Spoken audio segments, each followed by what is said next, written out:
Thank you all for coming out. We're so happy to be partnering with you. You know, First Way is just up on 16th Street, just north of Osborne.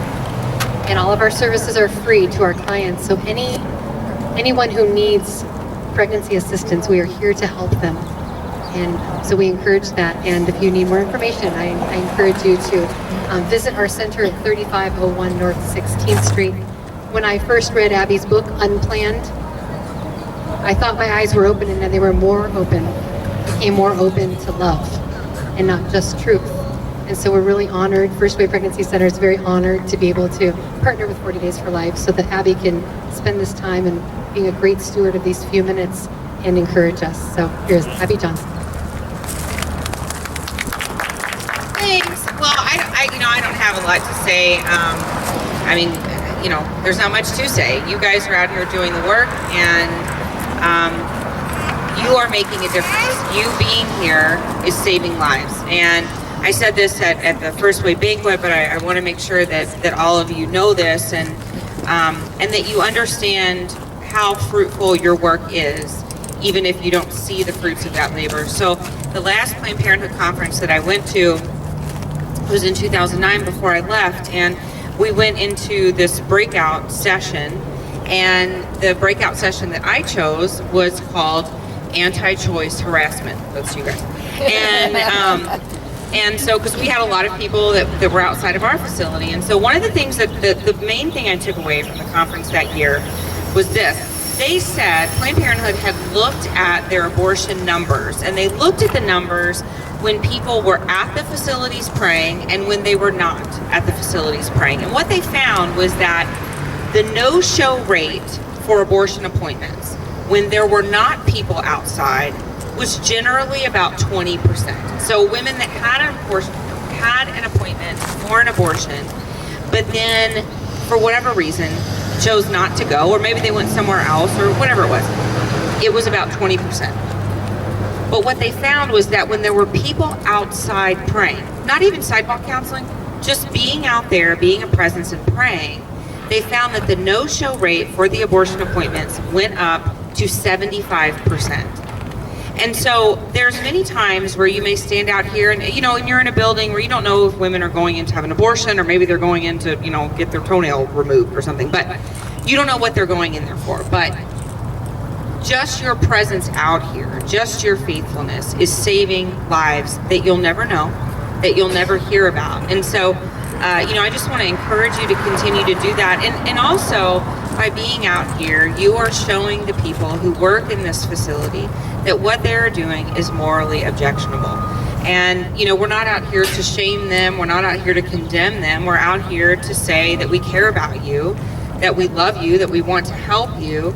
And that's why we're here. We're not just here for the women going in, but we're here for them too, because we care about them too. And we recognize that they have equal dignity, that they have equal human dignity. And we're not going to, just as, sometimes we get caught up in this circle of dehumanization. And I think sometimes the clinic workers feel it from the pro-life, from other people in the pro-life movement, that maybe we don't value them because we see them as the enemy, but we're here to profess today and every day that we're out here that they are not our enemy, that they are separated from us, that they are misguided, that they are sinners just like we are, but that they can come into the fullness of Christ.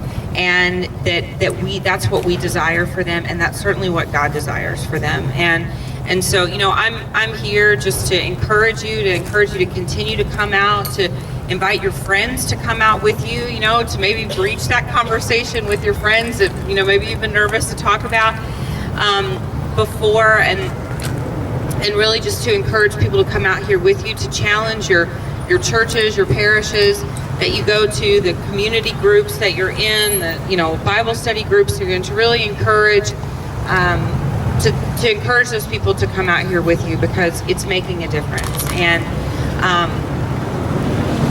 and the last thing I want to say is just, I think sometimes we come out here and it's easy to feel discouraged.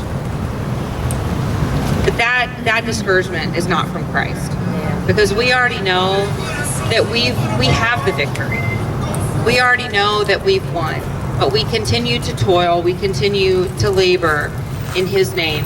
And I'm standing here as proof to you that conversion is possible and that it's real and that no one is beyond the power of conversion, because nobody is beyond God's truth. No one is beyond his mercy. And so, just continue to do what you're doing. Continue to come out here, invite people to go with you. Be bold in your stand for life with the people in your, in your circle of friends and in your family and in your neighborhoods.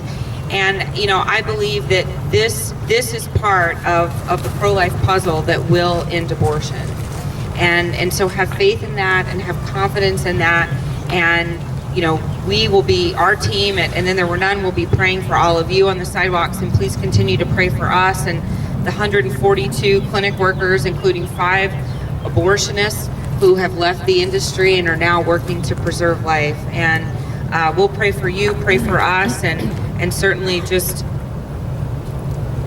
be rest assured that what you are doing is making a difference, and what you are doing is saving lives. And it's not just saving physical lives of babies, it is saving eternal lives of those that work in the industry and those that come and walk into these clinics. So thank you so much for being here, and thank you so much for all you do. Thank you, Abby. Again, I'd just like to give my appreciation to everybody that has helped to make this possible, and for Abby and Christine for First Wave for sponsoring Abby's visit here today. If you would like to take a tour of First Wave, I really encourage you to give them a call. They're very friendly over there, open, and they'll be willing to give you a tour of the facility, so you can see what work they are accomplishing there. And finally, I would just like to also direct our prayers to those people that are coming in this building every single day, in and out, and yet, if nobody is here at the sidewalk during 40 Days for Life, or even after 40 Days for Life, no one's going to know that there's an abortion clinic inside of there. No one's going to know that they have a different option to seek help, because no one's going to be here to stand there with a resource pamphlet in their hand to offer it to somebody. So I challenge everybody that's here, and a lot of the faces that I recognize, I know that many of you are already here. You've been very dedicated, but I ask you to push yourself a little bit more. Ask your friends, ask your churches, your parishes, your family to please come out and to participate. And if they don't feel comfortable being here on the sidewalk, encourage them to pray for you while you are. Thank you very much for coming. Appreciate you all very much. God bless. We're gonna have some, we're gonna have some prayer time until Abby leaves. So please feel free, however you would like to pray along silently or together in a group. Thank you.